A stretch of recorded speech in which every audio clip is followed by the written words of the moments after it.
دوستان اونایی که با من همراه هستن میخواستم چند کلمه حرف به زبون اونها و زبون خودم بگم. قابل توجه کسانی که اسلحه دست گرفتن، بخصوص یه پرانتز مخصوص باز برای بلاگرهای حکومتی، برای کسایی که تریبون دستشونه و دارن تبلیغ میکنن برای این حکومت، برای کسی که اسلحه دست گرفته، هیچ وقت 18 و 19 دیماه رو فراموش نمی کنیم. جواب خون رو باید با خون داده بشه. جواب خون رو با خون میشوریم.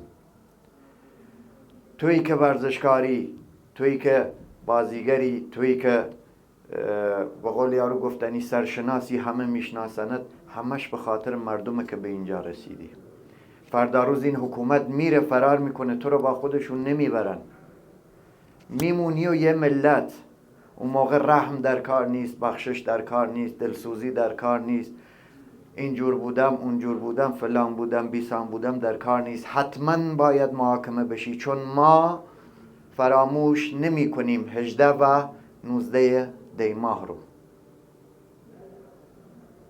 دمتون گرم.